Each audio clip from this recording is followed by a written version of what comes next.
یہ ایک کیوٹ سے جامنی مانسٹر ہیں جن کا نام ہے مومو۔ مومو کے بال جامنی رنگ کے ہیں اور چھوٹے سے سینگ اور بڑی بڑی چمکتی آنکھیں ہیں۔ وہ دیکھنے میں مختلف ہیں لیکن ان کا دل بہت نرم اور مہربان ہے۔ ہر روز مومو پارک میں لڑکوں کو کھیلتے دیکھتے ہیں۔ کوئی فٹ بال کھیل رہا ہوتا ہے تو کوئی پتنگ اڑا رہا ہوتا ہے اور سب ہنس رہے ہوتے ہیں۔ مومو کا دل بھی چاہتا ہے کہ وہ ان کے ساتھ کھیلیں لیکن ان کی ہمت نہیں ہوتی کہ وہ ان سے بولیں۔ مگر ایک دن وہ باہر نکل آئے اور بولا، کیا میں آپ لوگوں کے ساتھ کھیل سکتا ہوں؟ لڑکے چونک گئے۔ ارے مانسٹر، یہاں سے جاؤ، یہاں سے بھاگو، لڑکے چلانے لگے۔ مومو نے کسی کو نہیں ڈرایا، وہ بس خاموشی سے واپس چلا گیا۔ اس کی آنکھوں میں نمی تھی۔ اگلے دن مومو دوبارہ آیا۔ وہ اپنے ساتھ رنگ برنگی کنچیاں اور گیندے لایا۔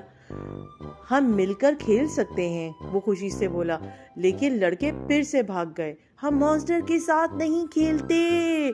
رات کو مومو چاند کے نیچے اکیلا بیٹھا تھا۔ اس کے گال پر ایک آنسو بہہ گیا۔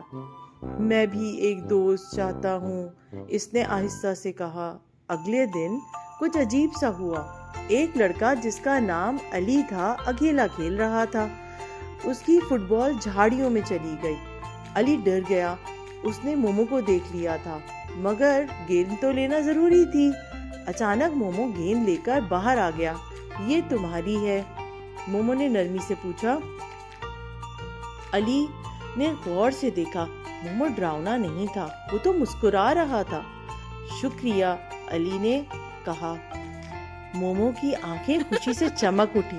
کیا تم میرے ساتھ کھیلو گے؟ علی نے سر ہلا دیا۔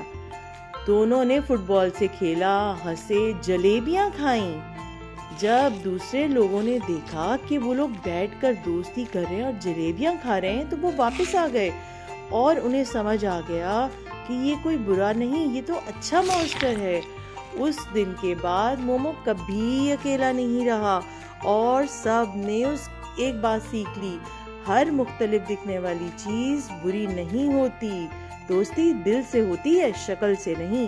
اور مومو ہر دن مسکراتا کیونکہ اس کے پاس دوست تھے۔